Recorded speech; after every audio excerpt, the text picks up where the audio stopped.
Il est 20h à Bertois, dans la région de l'Est Cameroun. Mesdames, Messieurs, bonsoir. Bienvenue aux 20h bilingues sur Equinox Télévision Formi Amsterdam Standard. Good evening.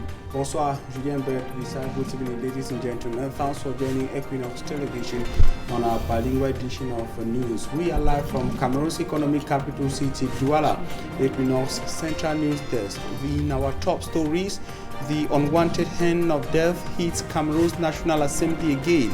In less than 12 months of the 10th legislative of the National Assembly in Cameroon, the fifth member of parliament dies in a shocking manner, and goods worth 25 million francs CFA, I'm talking about expired drugs, have been intercepted by security officials in the east region of Cameroon. These stories and more will be yours in this edition of the news. Coup de filet de la douane camerounaise dans la région de l'Est Cameroun. Les gabelous viennent de saisir un important stock de médicaments périmés évalué à 24 millions de francs CFA. Et puis grincement de dents sur le recrutement des enseignants dans les universités d'État. Des candidats accusent la primature et l'enseignement supérieur de manœuvrer dans l'ombre pour leur mise à l'écart. Vous les écouterez en ouverture de ce 20h.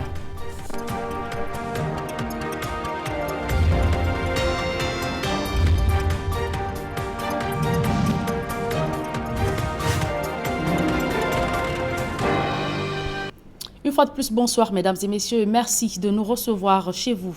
Je vous le disais en titre, recrutement dans les universités d'État du Cameroun. Les enseignants, docteurs et professeurs de lycée en colère, ils dénoncent la volonté du Premier ministre de les exclure de cette opération en cours. D'autres précisions dans ce reportage de Joël Essengue et Gizogo.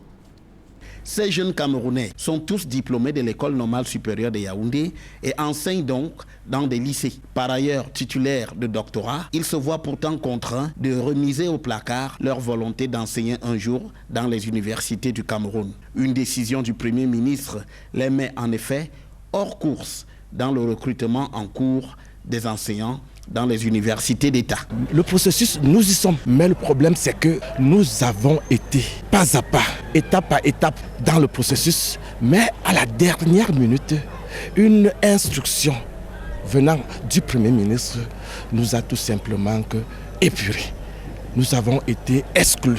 À en croire ces postulants à enseigner dans les universités, des instructions ont été données au secrétaire général des services du Premier ministre pour matérialiser leur exclusion. Le Premier ministre demande à son SGPM de saisir le ministre d'État, ministre de l'Enseignement supérieur, de ne retenir dans les listes qu'exclusivement les travailleurs du domaine de la médecine, des sciences biomédicales et des sciences pharmaceutiques. Et du coup, les enseignants, les magistrats, les cadres contractuels, les autres corps de métier titulaires du doctorat PhD qui avaient voix au chapitre sont exclus. Face à ce qu'ils qualifient d'injustice notoire, ils entendent saisir le chef de l'État pour qu'il y mette un terme. Nous portons nos voix vers son Excellence, Monsieur le Président de la République, chef de l'État, pour qu'il tout simplement puisse venir stopper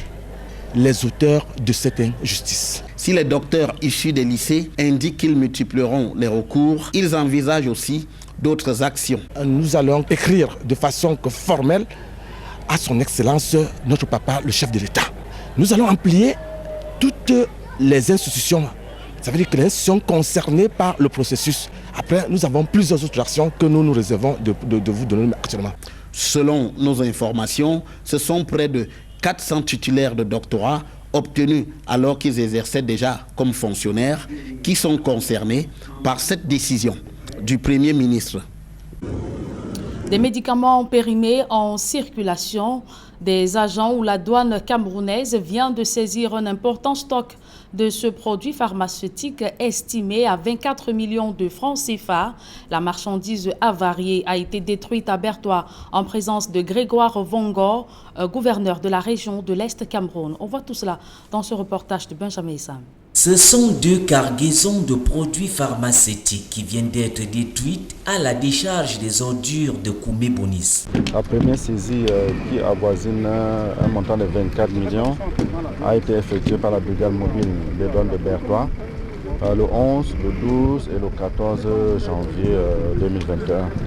Et l'autre saisie de 2 700 000 environ par le poste de douane de Gari-Gombo. Donc les saisies ont été opérées au niveau des agents de voyage en ce qui concerne la brigade mobile de Bertois. Et pour le poste de douane de Gari-Gombo, c'est au niveau de la frontière, on a un contrôle de routine. Des médicaments saisis, on retrouve d'importants colis de Viagra, résultat de l'ingéniosité des trafiquants. La particularité pour ces cas de saisie, c'est que nous avons une très forte quantité de Viagra qui a été saisie, contrairement aux saisies antérieures où nous avons une quantité élevée de tramadol. Donc, ce qui veut dire que certainement les trafiquants changent un peu leur mode opératoire, mais avec l'appui des autorités administratives de monsieur le gouverneur de Séville-la-Douane, on va continuer toujours à les traquer. Pour l'autorité administrative, c'est la tolérance zéro. Le médicament ne saurait être vendu à la sauvette. C'est mieux que les populations comprennent que le médicament, c'est quelque chose de sérieux, qui ne doit pas être acheté à la sauvette, qu'il y a des pharmacies d'officine, des pharmacies dans les formations sanitaires, et que c'est exclusivement à ces endroits qu'elles doivent s'approvisionner. C'est très important pour la protection de leur santé. Le secteur des douanes de l'Est n'entend pas baisser la garde. Son rôle sécuritaire, sanitaire et même budgétaire sera poursuivi. La douane est appelée à jouer son rôle sécuritaire, donc sécuritaire sanitaire, très important pour la sécurité de nos concitoyens.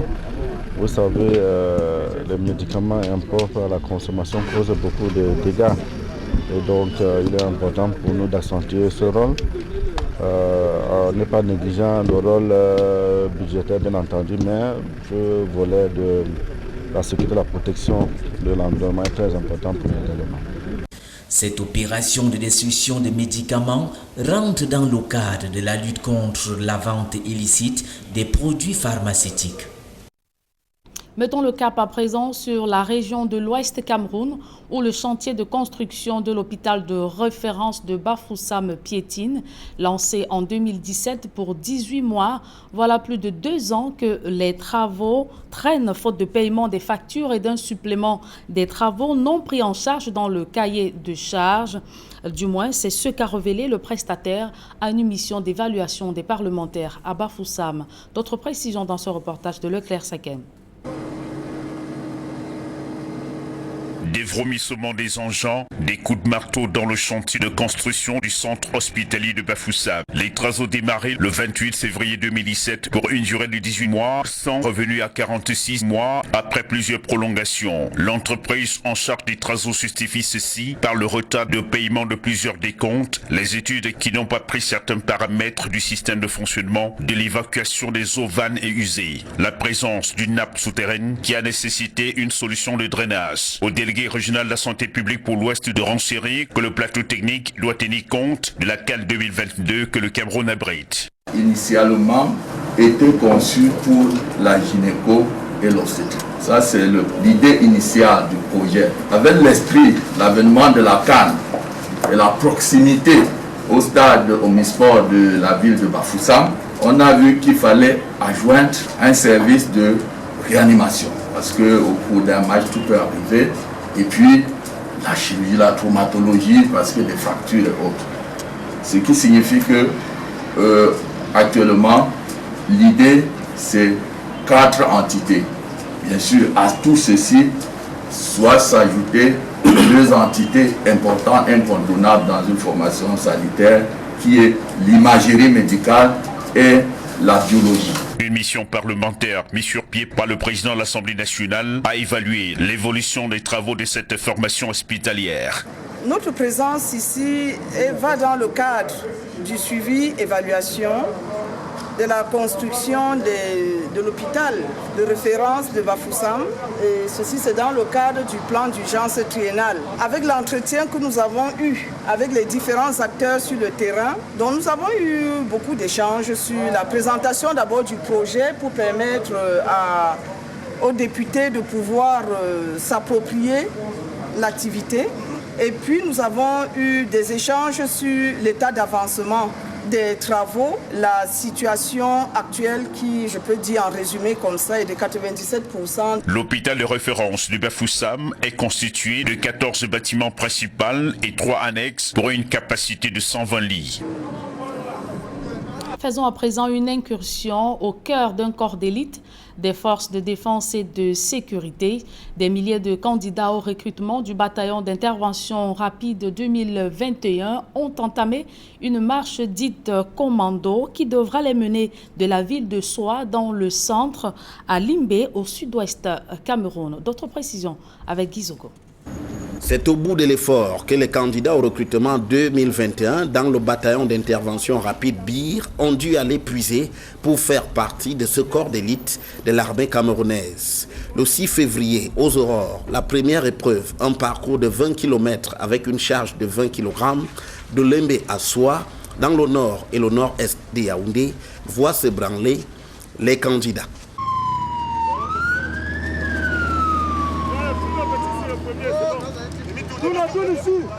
Le public est au rendez-vous pour admirer et encourager ces gladiateurs qui n'hésitent pas à mettre à rude épreuve leur corps, obligeant parfois les équipes médicales du bataillon d'intervention rapide à voler à leur secours.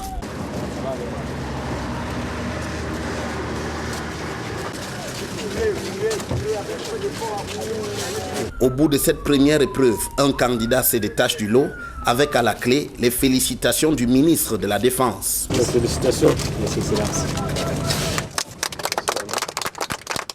Dans la foulée, le lendemain, l'épreuve suivante, un parcours de 10 km sans charge, voit le vainqueur de la veille rééditer son exploit. Au programme également, il y a l'épreuve de marche poteau où 10 candidats soulèvent à la force de leurs bras un poteau pour se familiariser au travail en équipe.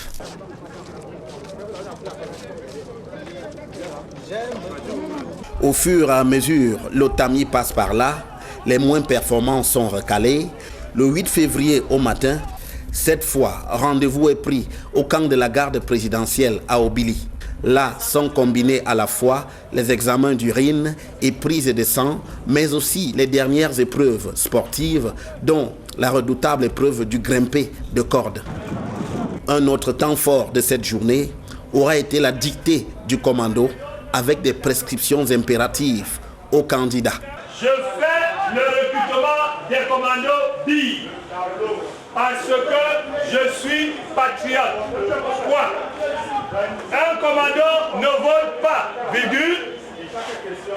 Il ne ment pas et il ne triche pas. Point final. Dans la shortlist définitive, il ne restera plus que 2200 candidats sur l'ensemble du Cameroun où 21 371 candidats avaient postulé au départ, lesquels pourront alors arborer fièrement l'uniforme du BIR.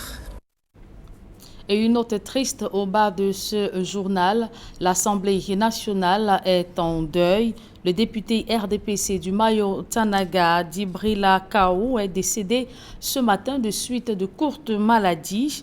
Le disparu était président de la Commission de la Défense nationale et de la Sécurité au sein de la Chambre basse du Parlement camerounais. Il faut rappeler que l'honorable Dibrila Kaou a été inhumé cet après-midi au cimetière Bois des Singes, c'est à Douala. Et je vous invite à présent à suivre le témoignage des députés Bapolipot et Mahmouda Ali. Dibrila Kaou nous a donné l'opportunité de découvrir qu'à l'Assemblée nationale, on y entre par le biais d'un parti politique. Mais une fois qu'on y est, on découvre qu'on n'est pas seulement camerounais, mais qu'on appartient à une grande famille appelée le Cameroun. Et également qu'il y a un seul parti, le Cameroun. C'est donc au nom de cette fraternité, de cet amour qu'il a partagé avec nous, que nous sommes venus ici aujourd'hui lui rendre un dernier hommage parce que dans notre cœur, sa place y est. Et tant qu'on vivra ici-bas, on ne pourra jamais, mais alors jamais l'oublier. C'est un coup dur pour la famille. Mais sachez que ce coup dur n'est pas pour vous seulement. C'est un coup dur pour la représentation nationale. Parce que comme il l'a dit, nous venons de perdre un membre important de notre chambre par ses qualités humaines. Nous venons de perdre quelqu'un de bien. C'est avec ces extraits que nous mettons un terme à la première partie de ce journal. La seconde est en langue anglaise avec vous, Formi Armstrong Sanda. Good evening once again. Good evening once again, Julian Bert Bisa. Ladies and gentlemen, good evening once again. Thanks for joining us in the second segment of information. We begin on the World Radio Day, which is being commemorated today, to say that despite the rapid growth in the dissemination of information on social media, the place of the radio remains solid in the hearts of Cameroonians, especially young Cameroonians. Those captured in streets of Kumba in the Meme division of the southwest region of Cameroon say they trust information from the radio and they will always listen to the radio for verified information despite the growth of information dissemination on the social media. Their actions and reactions, views were captured by Nzabwe in Kumba. The information faster or quickly in the social media before you can even get it from the radio. But then I still rely on some major radio stations that I hold with high esteem to get the veracity of most of the information, because at times on social media it is exaggerated, it can be false news, it can equally not, it can be misinterpretation of the news, or the facts are not actually proven. So we actually go for radio. At times I go for radio to get the veracity of the news, to ascertain truism in that news, rather than relying most on social media. I listen to the radio, considering the fact that the radio is available. Not everybody has the time to buy an Android phone. Not everybody has money to activate data. But the radio is there, and I believe that the information passed in the radio is more accurate than that in social media, because on social media anybody can just put up any information and it goes wide. But with the radio station you have trained journalists who carry out facts and bring it to the community, which is beneficial to us. With the advent of the social media, it cannot beat the radio. The radio still remains the best. I make sure I listen to every radio station, because with the radio you get information very fast and you get the facts. The journalists, the fact check, the cross check before they disseminate. But with the social media today, somebody can just pop up and put anything there and it can deceive you. So the radio still remains the best. In fact, the radio flows in my blood. Also related to the radio is the Arts Village. We take you in the following report with Charles Ekome to the Arts Villages of Bonandale in the Douala-4 subdivision. Deep into the woods of the Bonandale village, Douala-4 subdivision, there is a place known as Village des Artistes, in English appellation, Village for Artists. This place welcomes visual and musical artists, as well as artists in cinematography, year in, year out.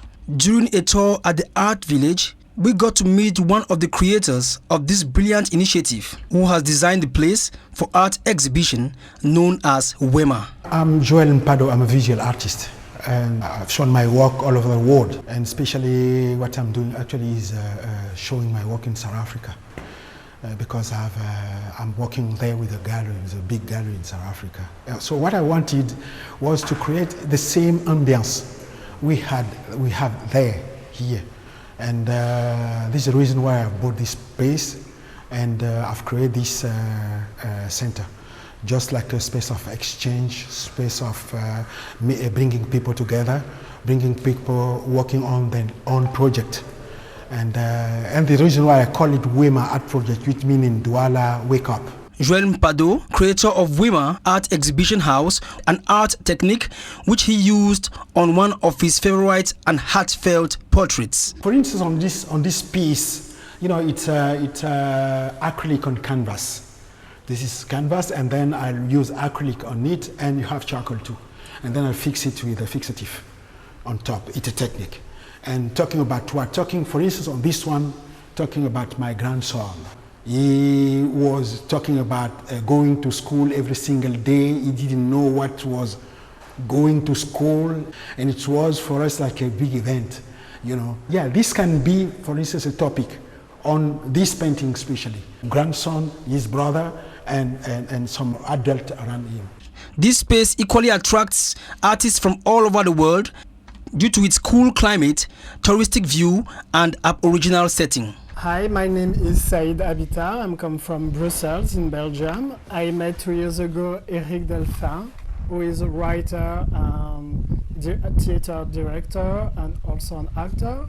And he asked me to join him for his project here and to make a 1-month residency in that beautiful place. It's a very great opportunity for me to meet different actor, dancer, musician, people from Cameroon, but also from abroad, from the country, Congo. For the moment, this place means to me a very artistical and creative center. With a space like this, Wima and other artistic houses at the Art Village in Bonandale welcome all artists for reflection, rehearsals, and of course, more creativity.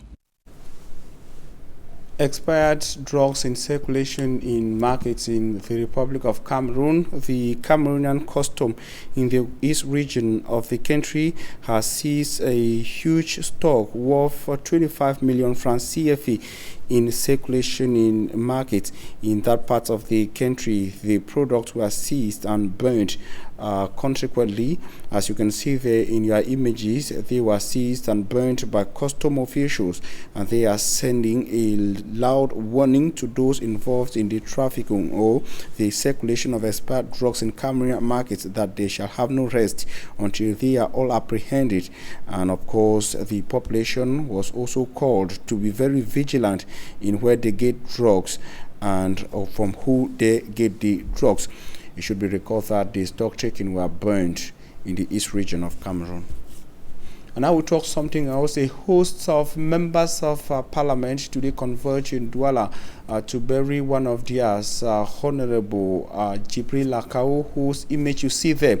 He's been described as a great loss to the Cameroonian people, and today as well described as a terrible day for the Cameroonian nation. The Cameroonian nation which has lost a great statesman, the member of parliament. It should be recalled, he's MP for Mayo-Chanaga South in the Fano region of Cameroon. Details in the following report. It was a crowd of family members, Muslim faithfuls, and a host of members of parliament that gathered at the Bois de Saint cemetery to bid farewell to Honorable Djibril Lakao, brutally taken away by the cold hands of death few months into his third mandate at the National Assembly of Cameroon. The demise of Honorable Djibril Lakao is described as a great loss for Cameroon by the special representative of the Speaker of the National Assembly, the Right Honorable Kavayege Djibril. C'est un coup dur pour la famille, mais c'est un coup dur pour l'Assemblée nationale. It is a great loss for the family and also for the National Assembly. Accept the heartfelt condolences from the House Speaker and the entire National Assembly. Et de toute la Chambre entière qui est représentée ici. The Speaker's representative also revealed with deep regrets that the Honorable Djibril Lakao is the 5th member of Parliament who has died since the start of the 10th legislature. En 12 mois, we have lost 5 members already in just 12 months. Nous avons déjà 5 qui nous ont quittés. A man described by his colleagues as a development-focused member of Parliament. And today is a very bad day for the National Assembly and Cameroon as a whole. He was a lot into what we call education because he is somebody who has educational institutions, and he was making sure that Cameroonians are educated. He will do a lot to improve the way education is being managed in the country, and somebody who was a lot into health care services because he's somebody who also has worked at the level of the Minister of Public Health and the Director of Public Health, and you know it's not given to everybody. So he was somebody who was into things that would affect the people directly. So we were so proud of him, looking up to him. But it's unfortunate that God called him to come and rest. So we remember him for a lot of things that he has done positive for the country. Colleagues of the opposition as well as those of the ruling CPTM party also remember Honorable Jibrila Kawo as a unifier. I'm a member of an opposition party, but the way we work together, we never thought that we are belonging to another party. He was working with us as a brother, and particularly he used to invite us to work hard for the future of this nation. He was a father to me. He stood by me all the time with a fatherly advice. À chaque fois, il me disait, mon fils, laisse comme ça, mon fils, laisse comme ça. Honorable Jibrila Kawo is Member of Parliament for Mayo Chanaga South in the Far North region of Cameroon. He died after a long illness in a hospital in Douala. And that report brings us to the end of this edition of the Bilingual News on Equinox Television. We thank you for your keen attention. Stay in the company of interesting programs on Equinox. Julien Bert Bissay, have a nice evening. Merci, je vous souhaite également une agréable soirée. Formi Armstrong Sanda, mesdames et messieurs, merci de nous avoir suivis. C'est avec un plaisir que nous vous souhaitons une agréable soirée. La rédaction centrale d'Equinox Télévision souhaite un joyeux anniversaire au président de la République, Paul Biya, qui souffle sur un an de plus ce 13 février. Bonne suite des programmes sur la télévision.